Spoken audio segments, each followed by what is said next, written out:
छोटा चैप्टर रहा। Vouching and verification का फर्क पहला बेसिक क्लियर कर लो। आप ऑडिट में किसे देख रहे हो भाई? फिनेंशियल इंफॉर्मेशन को। फिनेंशियल इंफॉर्मेशन कंपनी में मोस्टली किस नाम पे रहता है? Final account. अकाउंट्स तो 2 20 50 हजार पेज का होगा।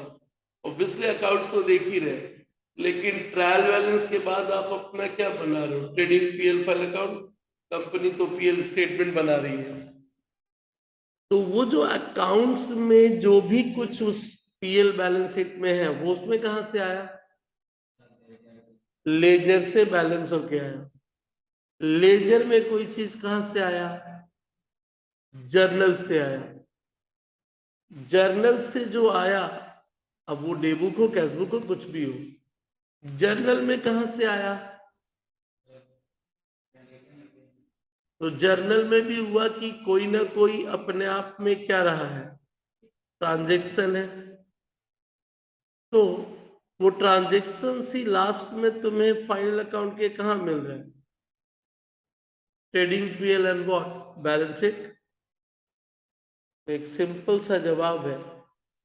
उस ट्रांजेक्शन जो भी कुछ आप अकाउंट्स में पहली बार लिखे हो, उसके लिए हमको किसे देखना है? ट्रांजेक्शन को। ट्रांजेक्शन हवा में होता है ना, कोई पेपर वेपर होगा? कोई पेपर होगा। तो हर एक ट्रांजेक्शन का एक पेपर यानी क्या है? डॉक्यूमेंट होगा। बहुत सारा, एक ही पेपर नहीं हो सकता, बहुत सारा हो सकता। अब सामान खरीदे हो तो क्या होगा? Purchase bill. तो खाली परचेज बिल ही है? टेंडर, ऑर्डर, वो सभी तो उसी से रिलेटेड पेपर है। तो ऐसे तो सामने परचेज बिल है। तो वाउचिंग का मतलब है हर एक उस बैलेंस शीट का जो आखिरी पेपर है, वो जहां यानी ट्रांजेक्शन से जो अराइज हुआ था, अकाउंट्स में आपने जर्नल लिखा, उसका एक ट्रांजेक्शन है। उस ट्रांजेक्शन के पेपर को देखने को ही बोला जाता है वाउचिंग। Documentary evidence. समझ में आया?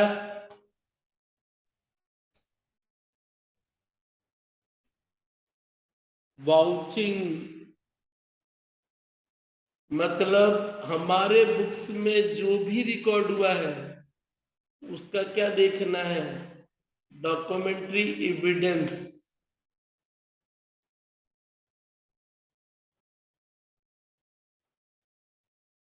क्लियर? वेरिफिकेशन। वाउचिंग तो हुआ कि उस बैलेंस में से किसी भी एक एंट्री या सभी का पकड़ ले। सैंपलिंग है तो ऑब्वियसली कुछ का ही, वो कुछ एंट्री का जो भी तू सेलेक्ट किया होगा सैंपलिंग में, उसका डॉक्यूमेंट्री एविडेंस को देखने को क्या बोला गया? वाउचिंग। तो वेरिफिकेशन क्या रहा भाई? वेरिफिकेशन रहा कि बैलेंस शीट में जो भी एसेट्स एंड लायबिलिटी दिखा रहे हो, जो भी, इनका ऑब्वियसली कुछ ना कुछ एग्जिस्टेंस तो होगा ना।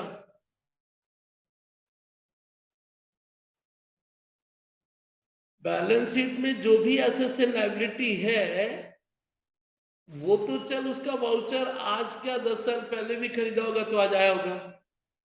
तो वो जो बैलेंस शीट में एसेट्स लायबिलिटी है, वो रियल में है या नहीं, वो एग्जिस्ट करता है या नहीं।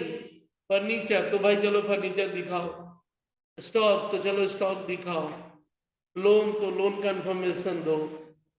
इस चीज को ही क्या बोला जाता है? 2 वर्ड बहुत क्लियर कर लो, चैप्टर तो छोटा ये भी है। क्लियर है? तो देखो क्या बोला वाउचिंग वेरिफिकेशन में। पहले तो what do you mean by voucher, different type of voucher, features of valid voucher. तो वाउचर को क्या बोला गया, डॉक्यूमेंट्री एविडेंस। उस ट्रांजेक्शन का कोई भी क्या है, डॉक्यूमेंट्री एविडेंस प्रमाण है। ठीक है। टाइप ऑफ वाउचर, वाउचर कितने तरह के हैं, अलग अलग तरीके से आधार हुआ। एक प्राइमरी पहला, कोलेटरल यानी additional, purchase bill, sale bill, ये सब अपने आप में क्या है, प्राइमरी वाउचर ही है ना। ठीक है। अब कैश रिसीव किए तो कैश मेमो भी तो होगा, हम आपसे फीस ली, उसका भी एक डॉक्यूमेंट क्या है, उसको क्या बोल दिया, सेकेंडरी वाउचर या कोलेटरल एडिशनल। इसके साथ साथ फिर वो क्या हुआ, इंटरनल खुद के लिए ही है, और एक्सटर्नल बाहर से आना जाना हुआ। तो एक वाउचर जो हम खुद ही जनरेट कर रहे हैं, एग्जांपल मान लो कि वाउचर में सपोज करो कि एक वर्कर को बुला के लाए, बोले भाई दीपावली का मेरा रूम सफाई कर दे, बिजनेस। बोला ठीक है कर देंगे, 2000 रुपया लेंगे। वो 2000 रुपया लिया, तुम बोला उसको बिल दो, बोला बाबू हमसे ये सब नहीं होता है, हम काम कर लिए, हम आपके यहाँ 3 दिन 4 दिन काम किए, 2000 ले लिए, अब बिल बिल हमसे नहीं मिलेगा। तो कंपनी, अब कंपनी को तो एक रिकॉर्ड रखना पड़ेगा, पेमेंट तो की है वेजेस टू कैश, तो कंपनी अपना खुद का एक वाउचर बनाती है जिसमें पूरा डिटेल लिखती है कि वेजेज मिस्टर सिंह फलाना ढिकना को इतना तारीख से इतना तारीख के इस काम के लिए क्या किया, पैसा दिए। और उसको क्या बोलती है, ठीक है तू कागज मत दे लेकिन साइन तो कर कि 2000 रुपया क्या किया है, लिया है इस काम के लिए। बोला हाँ बाबू ये हम कर देगा। तो इस वाउचर को तू क्या बोलेगा, इंटरनल वाउचर, बाहर से कहीं से नहीं आया। एक्सटर्नल खरीदे हैं बेचे हैं, ये सब वाउचर को क्या बोल देगा, एक्सटर्नल वाउचर। तो वाउचर के आधार दो, एक प्राइमरी सेकेंडरी और दूसरा वॉट, इंटरनल एक्सटर्नल। क्लियर है। वैलिड वाउचर, क्योंकि वाउचिंग करेगा किससे, वाउचर से ही करेगा। तो वैलिड वाउचर में क्या बोला, क्या होना चाहिए भैया, अब वैलिड वाउचर में तो पहले तो वो क्लाइंट के नाम पे होना चाहिए, ऐसा नहीं कि दूसरा आदमी का वाउचर इसी कंपनी में चल रहा है। वाउचर में कम से कम क्या होना चाहिए, डेट होना चाहिए, और क्या होना चाहिए, सीरियल नंबर होना चाहिए। प्रत्येक वाउचर एक सिंगल ट्रांजैक्शन के लिए होना चाहिए। ठीक है। फिर हर एक वाउचर में कंपिटेंट अथॉरिटी का क्या चाहिए, अप्रूवल यानी साइन चाहिए। ओके। और वाउचर में जो लाइन आप लिखे हो या बुक्स ऑफ अकाउंट्स में वो मिलता जुलता होना चाहिए, नहीं तो फिर चीज अलग कंफ्यूज करेगा। तो जो वाउचर आप बनाओगे उसके अंदर ये सारी विशेषताएं क्या है, होनी चाहिए। वाउचिंग कहानी बता दिए, the examination of what, documentary evidence in support of transaction in the books of account journal में या डे बुक में जो भी लिखे हो, हम उसका डॉक्यूमेंट्री एविडेंस को यदि देख लिए तो बोल सकते हो कि थोड़ा भरोसा हुआ ना कि भाई हर एक का कागज पत्र क्या है। लेकिन सिर्फ वही ऑडिट नहीं है, वाउचिंग कागज पत्र तो कहीं से भी लगा दोगे, लेकिन ऑडिट तो एक सीढ़ी और ऊपर है, क्या ये लगना चाहिए था या नहीं। वाउचिंग के बारे में एक लाइन बोला जाता है कि what is the objective importance, या vouching is the essence of auditing. यही तो ऑडिटिंग की जान है भाई, वाउचिंग निकाल लोगे तो ऑडिटिंग में कुछ बचेगा ही नहीं। इसेंस ऑफ ऑडिटिंग बोला जाता है कि is vouching is an essence of audit. हाँ, ऑडिट का मतलब ही क्या हुआ, सभी का डॉक्यूमेंट्री एविडेंस को ही क्या करना, देखते जाना ना। तो बोला गया कि हाँ ये तो डॉक्यूमेंट्री एविडेंस जो है देखना, यही ऑडिट का आपका क्या था, मेन ऑब्जेक्टिव था।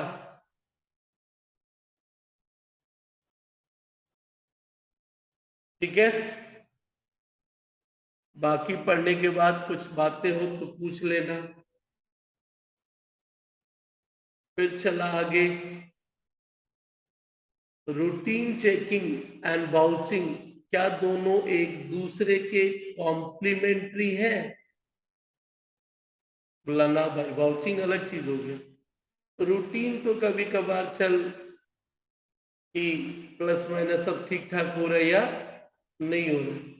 वाउचिंग में तो तुम डॉक्यूमेंट्री एविडेंस को देख रहा, ऑडिट पार्ट का थोड़ा सा बड़ा पार्ट हो गया।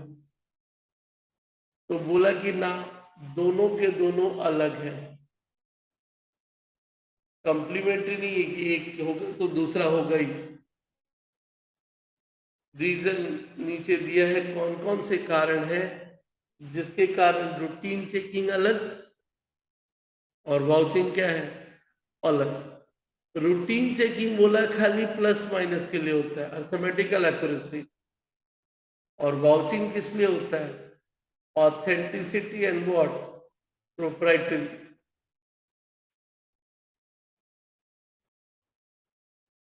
तो वाउचिंग रियल में ये ट्रांजेक्शन जेन्युइन है, ऑथेंटिक है, क्या है, जेन्युइन है और ऑथेंटिक है। रूटीन चेकिंग प्लस माइनस ठीक है। Gap, checking compliance with gap. Routine checking में गैप कंप्लायंस की बात नहीं होगी, वाउचिंग में ही किसके बारे में बात होगी, गैप कंप्लायंस की। कंपनी पूरा का पूरा गैप कंप्लायंस क्या है, कर रहा है। तो gap generally accepted accounting principle के जो सिद्धांत है वो क्या कर रहा है, फॉलो कर रहा है। इंपॉर्टेंस, रूटीन चेक के द्वारा ऑडिटर अपना कभी ऑडिट रिपोर्ट नहीं दे सकता है। ऑडिट रिपोर्ट देने के लिए उसका वाउचिंग करना क्या है, अभी तो वो ट्रू एंड फेयर बोल पाएगा। एंड फाइनली फ्रॉड डिटेक्शन, जब आप डॉक्यूमेंट्री एविडेंस देखोगे तभी तो फ्रॉड भी क्या होगा, पकड़ में आएगा। तो objective of what, routine checking and what, vouching, दोनों एक दूसरे के कॉम्प्लीमेंट्री, ये नहीं कि एक होने के बाद दूसरा होगा ही। चलिए फिर अगला जनरल क्वेश्चन अब पढ़ लेना, what are the general principle of what, vouching की जनरल प्रिंसिपल क्या है। और कुछ था, हाँ एक लास्ट वाउचिंग कर लेते हैं, वेरिफिकेशन नेक्स्ट क्लास करेंगे। एक लाइन बोला है कि वाउचिंग, यदि हम पेमेंट का वाउचिंग करें, देखो वाउचिंग यानी वाउचर, तो रिसिप्ट का भी करेंगे पैसा जहां से मिला, और व्हाट, पेमेंट का भी करेंगे। तो बोला कि पेमेंट का वाउचिंग करते वक्त does not merely seek proof, सिर्फ प्रमाण मत देखो कि पैसा आया गया, does not merely check the proof that money has been paid. बोला खाली प्रमाण ही देखना है ना कि ये जाना चाहिए था, कहीं ज्यादा तो नहीं चला गया, ये सब भी तो हो सकता है। तो ये सारी कहानी कि भाई जब आप वाउचिंग देखोगे तो क्या क्या जरूरी है। तो वाउचिंग में क्या था जो अभी पीछे पड़ रहा था, तो स्टोरी यही बना है कि ऑब्वियसली वाउचिंग से ऑडिटर को एक भरोसा मिलता है, हमने ये देख लिया, हमने ये देख लिया, इतना काम हुआ। तो वाउचिंग वो तो है, लेकिन वाउचिंग के साथ साथ ऐसे तो सिर्फ और सिर्फ डॉक्यूमेंट्री एविडेंस है, क्या दिया नीचे, नेक्स्ट पैरा था, अपार्ट फ्रॉम जेन्युइननेस, वाउचिंग से जेन्युइननेस तो पता चला, also helps the auditor know the what, regularity and validity of the what, transactions, nature of the organisation and what. बोला भाई उससे बढ़ के है वाउचिंग, खाली मेयरली अर्थमेटिकल एक्यूरेसी ही नहीं है, रिपोर्ट जब दोगे तो बताने वाले हो कितना का उल्टा ज्यादा चोरी हुआ, कितना का नुकसान हुआ है। तो बोला वाउचिंग का मतलब सिर्फ कागज का प्रूफ देखना ही नहीं, उसकी भावनाओं को या फीलिंग को भी क्या करना है, समझना है। ऑडिट का एक सबसे बड़ा काम है। हम लोग जो दूसरा चैप्टर पढ़ रहा था वो तो वाउचिंग के दरमियान ही फॉलो करना है। प्लान बन गया तो देखना क्या है, evidence, sampling, audit in depth, वो सब क्या था, वहीं से तो निकल के आ रहा है। अब आप घर में फुर्सत में पढ़ लेना। क्रेडिट परचेज को, सिर्फ परचेज को कैसे देखेंगे, क्रेडिट को कैसे देखेंगे, कैश को कैसे देखेंगे, सारा का सारा इसी तरह से एक एक करके खर्चे और इनकम का क्या है प्रूफ है। तो सबका सब एक एक करके देख लो कि पर्टिकुलरली उस खर्चे को देखते वक्त क्या क्या चीज चेक करना जरूरी है। वाउचिंग तो चैप्टर आसान मैंने पहले ही कहा। अब वेरिफिकेशन नेक्स्ट क्लास बात करेंगे। आप कम से कम total up to question number 6 तक पढ़ लोगे।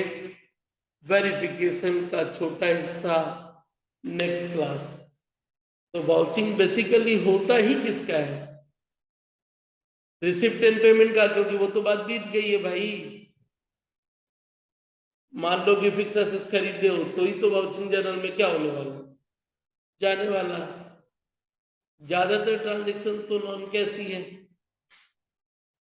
सॉरी कैश का आना जाना। नॉन कैश में तो तुम डेप्रिसिएशन का वैल्यू घटा दिया, तो वो सब तो तुमको एक मैनेजमेंट के पॉइंट ऑफ व्यू से सोचा ही जाएगा बाद में। बट सालों भर तो आप कोई ना कोई खर्च पेमेंट कर रहे हो। पैसे के आने जाने के रिसिप्ट एंड पेमेंट की चीज को ही बोल दिया गया व्हाट, वाउचिंग डॉक्यूमेंट्री एविडेंस देखना। फिक्स एसेट यदि खरीदे हो तो खरीदने का एंट्री से ही तो पता चल जाएगा कितने में खरीदे हो। बाकी तो 10 साल 20 साल लाइफ है, थोड़ा थोड़ा करके क्या होगा, डिप्रिसिएट होगा। तो रिसिप्ट एंड व्हाट, पेमेंट। ठीक ठाक है रवि जी? हाँ सर। चलो पढ़ लो, यहां तक कोई डाउट हो तो बोलना। आज के लिए रहने दो।